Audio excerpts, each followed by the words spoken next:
Hi, everyone. Welcome to 3GNY Stories Live WEDU Wednesday. Thank you for joining us tonight. My name is Alyssa Greengrass, 3GNY board member and grandchild of 2 Holocaust survivors.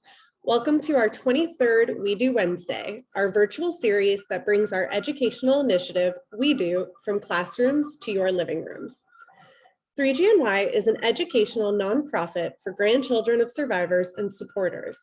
As a living link, we preserve the legacies and lessons of the Holocaust.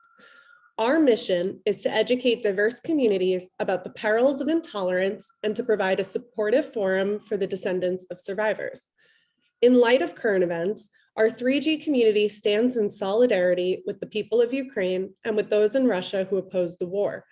As grandchildren of Holocaust survivors, we cannot and will not remain silent.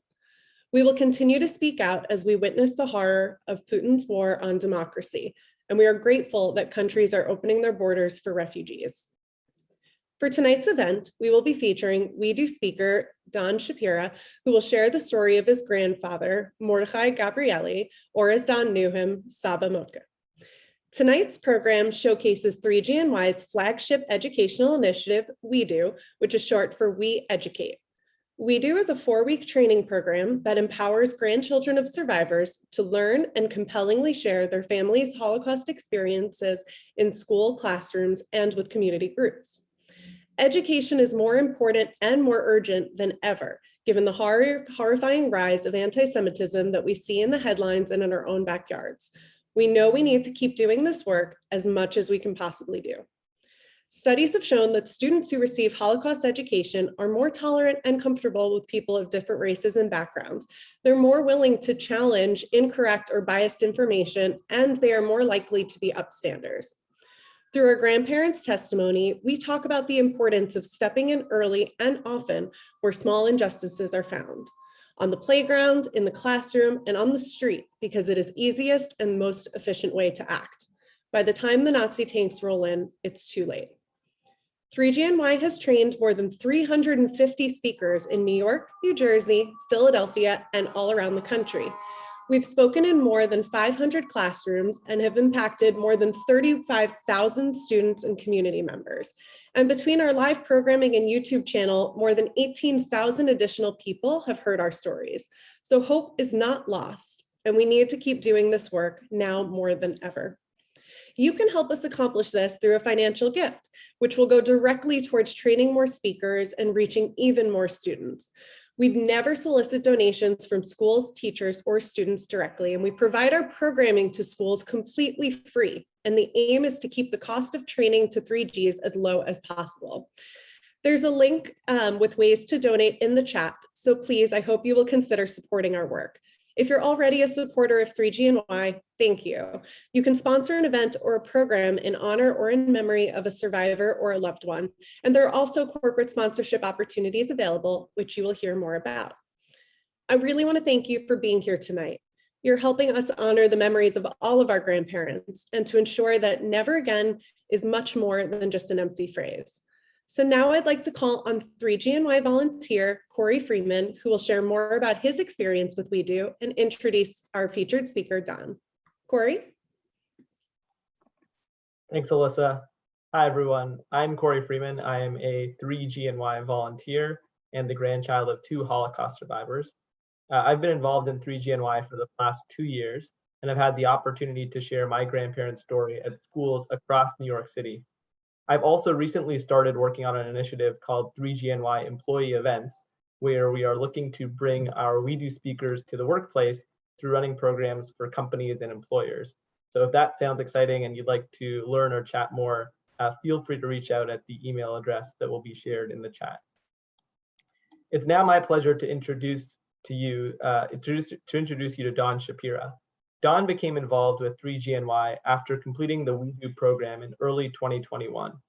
There, he learned how to effectively tell the story of his Saba Motke's survival during the Holocaust, while reflecting on how it helped frame his own life and identity today. Don has also pledged himself to many charitable organizations in his local community in Calgary, working with Big Brothers and Big Sisters, peer mediation and skills training, Business for Calgary Kids, and Calgary Jewish Federation and Holocaust Education. Professionally, Don is a mediator with Fresh Start Mediation because he believes that proper communication is key and that there is no better way to communicate togetherness than through our stories. Don, take it away. Well, thank you very, very much for having me. I'm incredibly honored to be speaking for 3GNY after the experience I had with We Educate WEDU, and to be here is an incredible honor for my Saba Motke and for me. But before we begin, I guess we should start and say my name actually isn't Don. My name is spelled D-R-O-R. And as some of you are probably trying to pronounce right now, the correct pronunciation is not drawer, it's drôle. And when I moved to Canada, I thought, especially to a small town in Alberta called Red Deer, I just thought that changing it to Don might help me avoid some of the ostracism and bullying that a kid with a strange name might experience.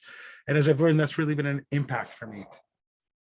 But when I was 18 years old, and how this whole story really begins for me was when I saw Schindler's List. Now, I remember being very, very upset with this movie. I was angry, and it wasn't because Steven Spielberg, wanted to create a movie that honored Jews. It wasn't because of the horrible images I've seen on screen. It was because 3 rows behind me, there was seated a man named Jim Keekstra. Now, for those of you who don't know who Jim Keekstra is a very well-known Holocaust denier in Canada. He was actually a teacher. He actually taught this in school. He was a grade 11 social studies teacher, and he taught all those conspiracy theories that the Holocaust was a hoax, that it was made up by Jews to gain sympathy and control the world's financial institutions, to create a one world government, to make an authoritarian communist control worldwide Judeo-Bolshevist leadership. Jews were the reason, he taught, for all the financial pain in the world. He said that the concentration camps never ever existed, and that at most 300,000 Jews died for a variety of reasons during the war, because it was war. Some Jews died. Worse, he graded his students accordingly. You see, growing up as an immigrant Israeli in Canada was one thing. That's where I was born. I was born in Israel. But growing up as a Jew in Red Deer was another. Now, for those of you who follow hockey, Red Deer is very easy to pinpoint. It is 90 minutes north of Calgary and 90 minutes south of Edmonton. To give you an idea, the mentality of some people in central Alberta, only 60 minutes away in the town of Caroline, Aryan nations are still active today. And 20 minutes outside of its borders is Eckville, where that Jim Keekstra was the social studies teacher, but he was also their mayor. Now, we first arrived in Red Deer when I was in grade 5. Now, that was the first time that I was outside of a community of people like me. I was either in Israel up to that point, or I was in a Hebrew school. But the second that we got to Red Deer, and I thought that I changed my name to Don and that I would kind of be free of feeling different, it was almost within the first week, I remember experiencing my first bout of anti-Semitism. And it was slight and it was small, and it was something to the effect of, what is Don's favorite candy? And another kid said, a jujube. Now, I didn't understand why that was funny. But being grade 5 and being at the time just 9 years old, I was a younger student, I thought, I don't know what to do. So I froze, but I thought, I have a couple of options here. I could either fight, I could run, or I could laugh along. And if I laughed along, it means I'm not the butt of the joke, I'm in on the joke. So I decided to do that. What that really ended up happening was it allowed them to continue making these jokes. And those jokes throughout the years got worse and worse. Some of the jokes I recall are, how do you fit 6 million Jews in a Volkswagen? you just fill the ashtray. Or if I swore or said something inappropriate, they would say, careful, we'll wash your mouth out with soap. And of course, the illusion there was that it was soap made from Jews that were killed during the Holocaust, and then their remnants were used to create soap for German soldiers. Around that time, I began asking a lot of questions because I didn't even know what anti-Semitism was at that point. I knew of a thing called the Holocaust, or we called it the Shoah. I knew that 6 million Jews died, but I couldn't even conceive what 6 million was. I knew all of this was supposed to form a part of my identity. I just had no idea how. This picture right here is a picture of me and my cousins under the careful watch of my Saba Motke. His name was Mordechai Gabrieli, but we always called him Motke. And so Saba Motke was an incredible man. And you see here, 60 years old, he's pretty built. He loved camping, he loved hiking, he loved fishing, he loved all those wonderful things that exemplify freedom and oneness with your surroundings. When he heard of all the questions and the difficulties that we were having in Red Deer in school with anti-Semitism, he invited us for a walk the next time we visited Israel. And we were excited because going for a walk with him meant going on this beautiful hike to some beautiful locale. But that's not where he took us. Where he took us was here. This is the 9th District Court of Jerusalem. And he took us to see the trial of John Deminik. Now, for those of you who don't know who John Deminik is, he was accused of being a particularly nasty guard in the concentration camps called Ivan the Terrible. And for more information on that, I encourage you to see the documentary called The Devil Next Door on Netflix. But I remember sitting there and seeing that scene unfold in front of me with John Deminik on the left of the photo in the center there. And on the right, we could see these people, these survivors that were giving this testimony that was incredibly emotional, and they were shaking with anger and they were crying, telling these unbelievably horrific stories, but they were still being strong. Seeing the witness testimony there was just an incredibly emotional experience. And it's when I first really got an understanding of what was going on in these concentration camps. This is Auschwitz, and many of you know what these pictures mean. But to give an idea, Auschwitz was a complex. It was a huge complex, over 40 concentration and extermination camps. All this was operated by Nazi Germany and occupied Poland during the Second World War. This constituted of Auschwitz I, the main camp, and Auschwitz II Birkenau, a concentration camp that had the extermination gas chambers as well. In this one location, over 960,000 Jews were murdered and about 1.1 million people overall.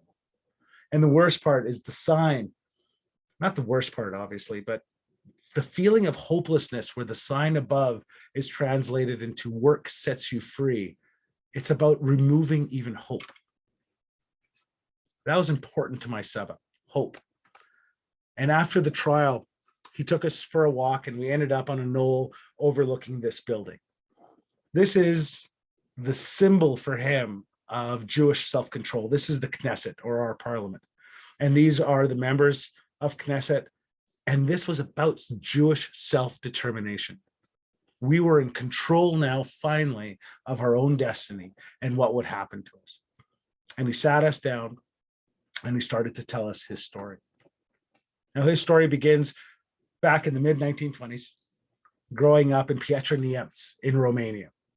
Now, growing up at that time in Romania, he actually grew up in the Kingdom of Romania.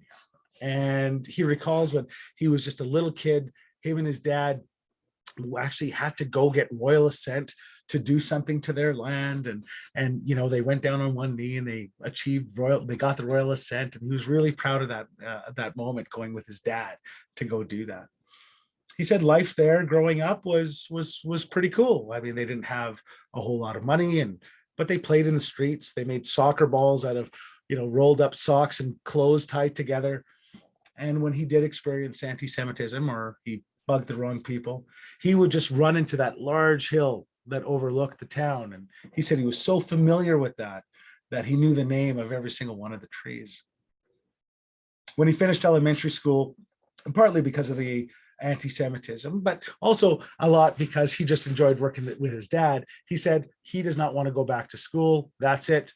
He's going to stop going in grade 6. And so his dad obviously told him, there's no way you're going back to school. What are you talking about? So he said, if you don't let me work with you from this point forward, I'm just going to run away. And so his dad said, you're going to school. Lo and behold, they couldn't find my Saba for 3 days because he hid in the attic of the barn. And they couldn't find him. And 3 days later, his dad was outside. He was upset. And he said, if only my son would return, I'd let him not go to school and work with me. And that's when he stepped down from the barn and said, finally. And so that's a little story of my Saba and his stubbornness and his will. But things changed in Romania. All this until about the fall of 1940, when the fascist government led by Ion Antonescu became the leading supplier of forces to the Nazis. Romania suddenly was part of the Axis and was more than any other country combined provided forces for Nazi Germany. You see, Romania's history is a little complicated. In 1917, after the outcome of the Great War, the larger kingdom of Romania was established. And it was a dream come true for a lot, but it also had people who didn't recognize or identify themselves as Romanian. There were large swaths of Hungarians and other peoples who just didn't want to be a part of it. With the rise of fascism in Europe, dictatorships were on the rise. So in 1940, when Romanians were frustrated, they were forced to cede land to Bulgaria and Hungary, all the while the Soviet Union were pressuring Romania on the one side and Nazi Germany was pressuring them on the other. So after a successful political coup, Antonescu did take over, and with the aid of the Iron Guard. Now, the Iron Guard, I encourage you to look them up. They were just a particularly nasty group who also brought in religious mysticism into their beliefs. And Romania and their party became the National Legionary State. At this point, labor camps, financial penalties, discriminatory laws. There were over 80 anti-Jewish regulations, very similar to the Nuremberg laws, that suddenly arose. All Jewish property was nationalized. They call this Romanianization. He believed that simply reclaiming property, they were simply reclaiming property that Jews had stolen because of their Jewishness. He had also tacitly condoned the rape of Jewish women and girls, since they would be shot anyway. He told their soldiers that they should have, quote unquote, some fun before shooting them.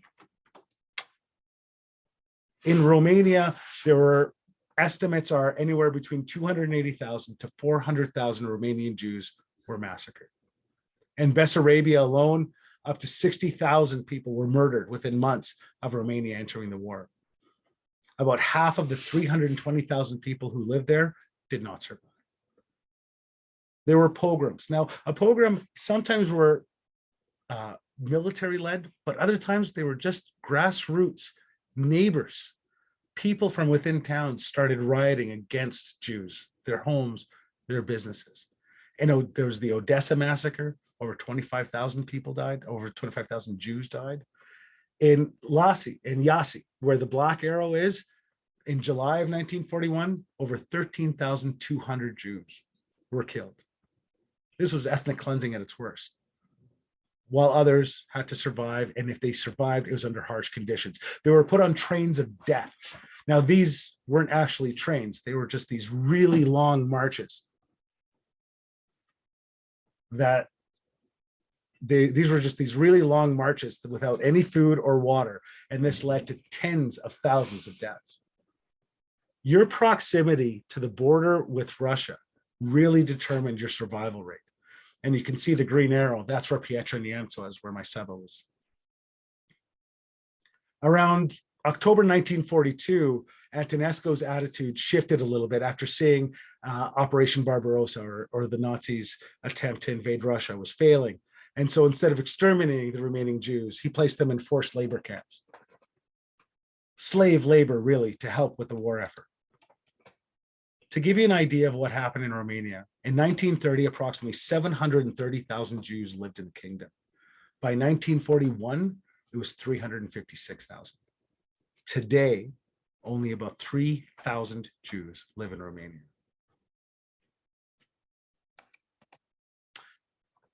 My Saba Motke, he received this. This is the official document showing that he was in labor camps, 3 different labor camps at 3 different times. You see, what they did in Pietrenienți, they gathered all the Jews into the town square, and they took the strongest male. If you didn't have a son, they took you. And they just carted you off to these labor camps. Now, the labor camps were a little bit different than concentration camps. As you can see here, my Saba took a bunch of our family members back to here to show us and explain to us exactly what he had to do. You see here, there are no barbed wire fences. You could easily escape, but therein lay the problem, because they took your family and put them in a concentration camp. The threat was that if you escaped, they would simply go back and murder your family. Even the thought of escaping was a betrayal to his own family, which my Saba obviously loved very, very much. It was psychological on top of grueling physical work. What they had to do was they had to take rocks from the creek bed and gather them and pile them in a 3-foot by 4-foot pile every single day. So those rocks could then be taken to build roads for the war effort. They told them on the first day that you have 3 strikes. If you don't complete your pile on the first day, or the first try, or the first time you don't complete it, I should say, you're going to receive 25 lashes. The second strike will take you back to where your family is, where you'll receive the lashes, and so will a family member. On the third try, you'll die, and one of your family members will replace you.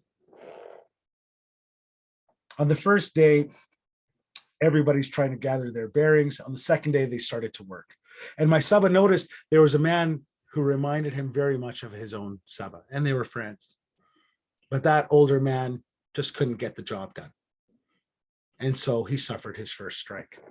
They put everybody in a circle, they put the man in the middle, and they started to strike him. After the 9th lash, he passed out from the pain. They looked at my Saba, told him to grab a pail of water, and the guards forced him to put water in there, go back, and pour it on him until he woke up. Once the older man woke up, he received his remaining 16 lashes. My Saba woke up the next morning determined that man is never going to get hit again. Him and another friend created a form of a stretcher, and they told him, you're going to sit down, you're not going to do any more work. We're going to do this for you. And they created 3 piles every single day for the duration of their time at the camp. About 20 years later, my Saba, now married with my Savta, they went back to Pietrenienți. And my Saba was just showing her around. This is where I grew up. And then suddenly he remembered where the man lived. So he knocked on that door, didn't know if he was going to answer, didn't know if he was there. And lo and behold, that man opened the door. And my Saba said, do you know who I am? And the man took a second. He's like, no, not quite. It took him a couple of seconds. And then suddenly he fell to his knees crying. And my Savta knew nothing of this story. And the man looked at my Savta and he said, do you know who that man is? And she's like, apparently not. He said, that man saved my life. On August 23, 1944, the Kingdom of Romania was restored from another coup. And at that moment, the Jews were released. My Saba returned home and he said, I can't be here anymore. He looked at his family and he said, I'm going to try and go to the land of Israel. And of course, everybody was afraid. His mom passed out from fear as to what would happen to him. But it was decided that he would go back, and if everything was safe and if the path was okay, they would soon follow. So with the help of the Jewish underground, they bought false ID, and he jumped on a train and started making his way. The problem was that in Turkey, This is still 1944. The war is still raging all around Europe. It was stopped at a checkpoint in Turkey, and my Saba made a mistake. He brought his real ID with him in his bag. He thought that he'd be able to use it when he arrived in Israel.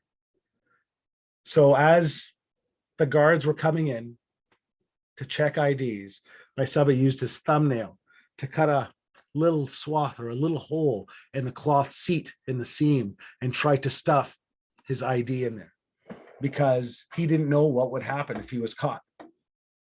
Would he be deported back to Romania or worse?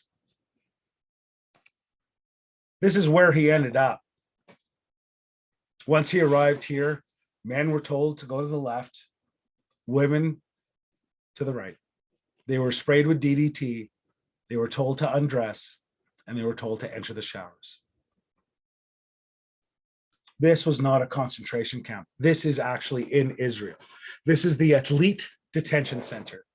This is where during the 1930s and 1940s, Jewish refugees from Europe were placed here. The British authorities, acceding to Arab demands to limit Jewish immigration, refused to allow them to enter the country. Between 1939 and 1948, tens of thousands of Jewish immigrants, Holocaust survivors, were interned here. For some, the stay lasted anywhere between 12 and 23 months. By the end of their time in 1948, a special forces unit of Haganah, that's the precursor to the Israeli Defense Forces, they broke in and rescued 208 prisoners. Yitzhak Rabin, a prime minister of Israel and a hero to me, who was later assassinated for promotion of peace, he was the young officer that planned this rescue. And then my Saba, well, he got to live his dream of being in Israel. And a dream it was, because he got to meet this beautiful young lady, my Sefta Miriam, and they had started building a life together, and they built a family. And on the bottom left, you could see that's 3 beautiful children on the left. The middle one, which is my mom, beautiful in her and very young in that wedding dress with my dad. And my dad had the opportunity a few years after they got married to move to Canada, and move to Canada they did. And here, when my grandparents would come and visit in Calgary, they suddenly met other people. They met other Holocaust survivors. One of the people in this photo is actually one of Schindler's Jews. And they had this wonderful community together, and they went everywhere. They went to Hawaii together. And this is them at the Banff Springs Hotel having a great time. And they went back and forth to Israel. My grandparents, my Saba and Safta, actually lived in Calgary for a while. And they became great friends. But then they heard of a man a few years later. So this is now early 80s, of a man about 150 kilometers away called Keekstra,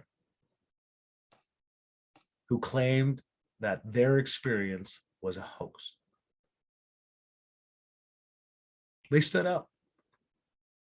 But I do want to mention, and this is really, really important when we start talking about the fight of anti-Semitism, the person who brought this to attention, it wasn't a national board, it wasn't a group of fighters, it was a mom. It was a mom helping her child with his homework, who got to see what he was being taught and said, do you actually believe that this is true? And he said, I don't really care, I just want a good grade. Sue Maddox, that is the mother. She stood up and she went to the school board and kept getting dismissed and went higher and higher and higher until he was finally fired. This went through the court system in Canada all the way to the Supreme Court. This is one of the cases that is a precedent for the hate speech laws that we currently have in Canada today. One person can make a difference. But now I start taking a look at, how do I handle situations of anti-Semitism today? Well, I'll tell you a story. It's something that happened recently. A friend of mine from high school, somebody who I respect, posted this. Now, I thought that I felt exactly like I did back when I was in elementary school. But now I realized I have a fourth option. I don't have to accept. I don't have to laugh. I don't have to run away. What I can do is I can address and create discourse. So I private messaged my friend and I said, I assume that what you're trying to say is that you disagree with limits on free speech, which I agree with. I just don't think this message or this meme says that. And he said, well, what do you mean? I said, first of all, you dressed up, in particular, a Jew, as not only a Nazi, but as Hitler himself. He goes, I didn't know that Zuckerberg was Jewish. I said, fine. But what you're doing is you're minimizing what the Nazis were doing. They may have used propaganda. They may have been imperialist. They may have been all these things that we can make comparisons for, but their goal was the extermination of Jews. My friend thought about this for a second and he deleted his post. I realized there was another way.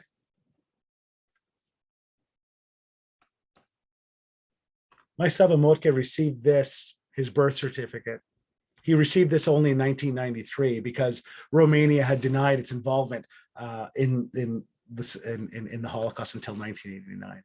They taught that Romania was the victim and the Holocaust, if it was touched on, was something that the Germans did. Today, it's part of their curriculum. I noticed something here, though, that my Saba Mordechai Gabrieli, his real name was Martin Bercu, which Bercu is apparently Berg in Romania. And I thought to myself, well, how did he come up with the name Mordechai Gabrieli? And then I noticed again the name of my great-grandfather, Gabriel. Gabrieli means of Gabriel. He didn't know if he'd ever see his Saba again. And Mordechai was a proud Jewish name.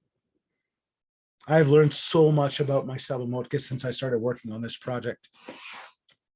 I learned so much about why he loved the outdoors, why he loved his freedom, why he was so protective of us. I learned what strength means and what courage is.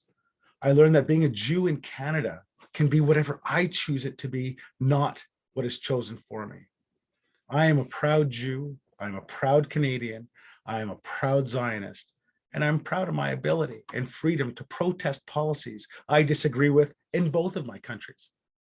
I am now proud to reclaim my name.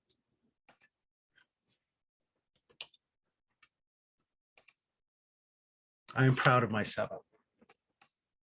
This is how I remember my grandparents, and this story is how I honor them. Saba L'chaim.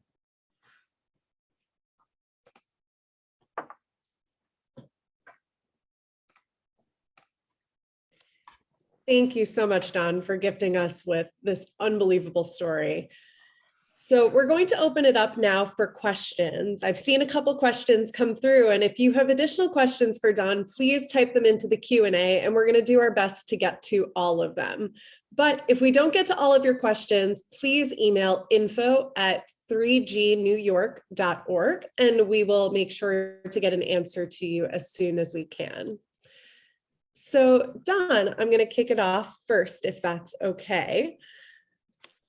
Talk to me. How has learning to tell this story impact you? Well, I'll say that before I entered the 3GNY program, I only started kind of going down the rabbit hole. A good friend, I heard her tell her story. Her name is Marnie Bondar, and that story impacted me beyond belief. I didn't know that we had the option of taking this mantle. And she actually recommended me to this, and taking it, I knew that I had a story to tell. I didn't know how to formulate it, and I didn't have the confidence to do it. I didn't know if I was worthy of it. And one thing that you have done at 3GNY and through We Educate was you gave me that support, that 4-week program, to be able to help me gain that confidence. And since then, I mean, my Kindle is now filled with books that I never read before. I never read in going to school in Red Deer, Anne Frank. I never read Night. I never read Mouse. And now I now feel more proud, I guess, of my Jewishness than I have at any point in my life. So, it's like starting to go down that rabbit hole, and it's just so many more. I want to do this now, and I want to do this, and now I have the opportunity to volunteer more and have it be a larger part of my life. So there's a lot of I guess authenticity in my life now that I think that I was lacking before.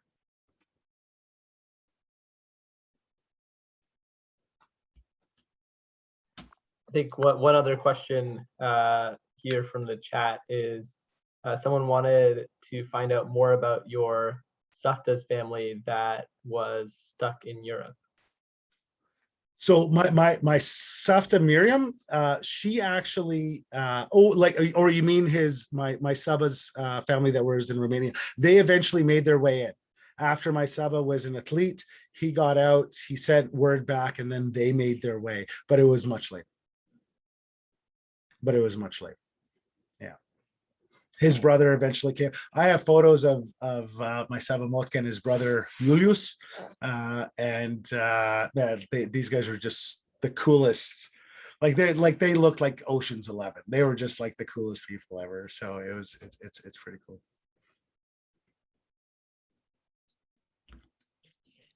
Thanks, Don. We have a question about whether or not you feel that it's emotionally difficult for you to talk about this. If you could just talk a bit about how you feel when you retell this story or how you connect with it. I get emotional. There's no question, because I get right back into the moment. I think the biggest gift this whole experience has been for me is that unfortunately my Saba and I were estranged at the time of his passing. We hadn't spoken for a couple of years. It's sometimes life gets in the way. And out of all the stories I could have told, because I have, all four of my grandparents are survivors. I decided that his is the story I should tell. And what it's given me is the opportunity to reconnect with him. And every time I tell it, he's beside me, he's with me. And it's emotional, but it's I don't know, it's beautiful to me, I guess. And it's a gift.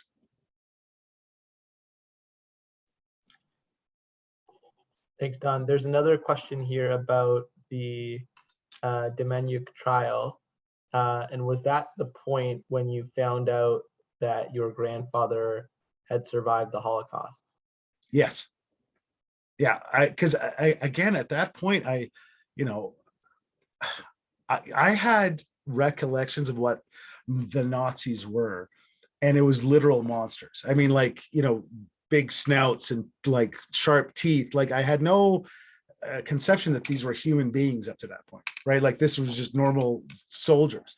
I thought that they were just these beasts, and then learning that this was war and that this was neighbors doing this to neighbors, and I just didn't have the education up to that point, and the education that I received after was it's not that I was denied this information or this education in high school. It's that it was I'll say infrequently touched on.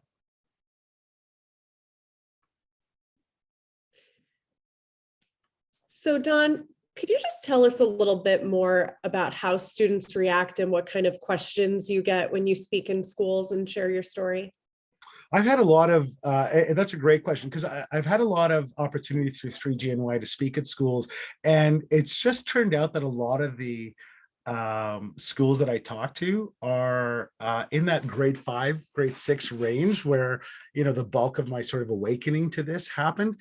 And the effect is a lot about resilience at that time, because they're going through a lot of change and some bullying happens, and so giving them another option for discourse really happens, and it's kind of magical that way. So that's very, very satisfying. The other aspect is they ask me a lot of great questions, and they ask me, for example, why didn't the Jews stand up and fight? And so instead of going into the nuance that of that they did fight, there was the ghetto uprising, there was other factions that did things. I let them know that this is what I'm doing. This is what fighting looks like. Fighting doesn't mean you have to pick up a gun. Fighting doesn't mean you have to be a physical. Fighting means that you can educate and you can engage in discourse and you can teach and you can bring togetherness. That's another way of looking at it. And the effect is palpable. Don, when it comes to telling your story, we have a question here about how much of what you share and what you shared, particularly in the last hour, was information that you knew directly from your Saba versus research that you sort of had to do independently. So it's I'd say it's a good 50-50. And even the stuff that I learned about my Saba, because like that Romanian trip, I wasn't part of that. So my brother Ram, he sat with, you should tell this, and he told me this, and this is a private conversation. Or sitting with my cousin, getting pieces of the story from others, that's been collected. But the going down and researching what would happen in Romania during that time, learning about the Iron Guard, like it's, like if you just go to Wikipedia and start down there, I mean, suddenly it's next Thursday and you're still clicking because the information, it's just unbelievable what you can learn. And so then, it's trying to verify, but a lot of these documents, they were directly from my Saba. He received them. Yeah, so I'd say it's probably 50-50 from family and then my own external research. That's a great question though. Thank you. Can you talk a little bit about what life was like, after your Saba was released from the camp in Israel, just, those first few years of really adjusting? Could you just speak about that a bit more? And again, I don't think I could speak to it specifically. I think that, if my mom was here right now, she'd be like, oh, I could tell you a bunch of stories. But from everything that I heard and understood, just large zest for life. He was a very hard working man. I know just in another cute little story, he worked with metal. And so he was a welder, and he was also an artist. So he was just create these beautiful things. But where his metal shop was in Yafo, where my dad, as a kid, before he ever met my mom, would throw rocks on his window. And later this whole thing came out when they were like courting and stuff. So he worked very, very hard. He was a hard worker, but fiercely protective of family, great outdoorsman. And he finally, when he had his freedom, he enjoyed every second of it. There's a question here. Don, did you ever confront the denier that you encountered? Through letters to the editor, a little bit, but I have a poster here of the movie School Ties. So that also came out around that time in high school, and my professor, who just passed away, or I guess at that time, my high school teacher, he became a professor of social justice at the University of Calgary. He just passed away. His name was Dr. Darren Lund, but he started a program back then called Students and Teachers Opposing Prejudice. And this is the actual poster that he put up back in '92. He signed it for me on the bottom saying, "You remind me of that guy." And it was just really tough for me at that point. I had not accepted my Jewishness, and I kind of tried to hide it. So I wasn't, I didn't stand up for myself the way this has now released me to. And I think that also helps in the emotion of telling the story, but kind of reclaiming that past history. I don't like living in regret. I just enjoy, if there's something I can do from this point forward, let's do that. And that way it's more proactive. I love that, Don. So there's a question here about intergenerational trauma. And I'm just curious if you can speak to whether or not you think you've been affected by this. Oh my God. The first time I heard intergenerational trauma for Jews was by Ben Freeman, reading his book, Jewish Pride. And as soon as I read that, I was like, oh, that's what it is, right? I just felt this release, because if the Germans won the war, I wouldn't be here. My brothers wouldn't be here. My parents wouldn't be here. That knowledge that we were purposefully tried to be just exterminated throughout has really affected me. But interestingly, being Israeli, or, and having my parents being Israeli, I spoke with my dad. My dad never saw himself as a victim of the Holocaust. My dad was like, he fought in 67, he fought in 73, special forces, like I could tell you, but then I'd be in trouble. No, but he did really cool things, and he fought as a hero. And so he saw himself from a position of strength. And it was a completely different way of looking at Jewishness. So he considered himself at that point to be Israeli first and Jewish as part of culture. Whereas being here in the diaspora or being outside of Israel, I am a Jew first and then everything else second. And that also gets put on me by others. I mean, when people talk about privilege, that, because I look white, the second people find out I'm Jewish, watching that privilege just ebb away is just so palpable. Like, you just see it like that. So it's yeah, there is that intergenerational trauma. And I think that there is that, the lack of pride of saying I'm here, I'm proud, and I'm Jewish. And it's certainly something that's affected me. It's been a release for sure. Don, we have another question about your grandmother. So the question is, what happened to your grandmother and the rest of the family in Romania while your grandfather was sent away to forced labor, where they were forced out of their homes to the ghetto? And then did they go to the concentration camp? So yeah, they were in camps because their home was nationalized.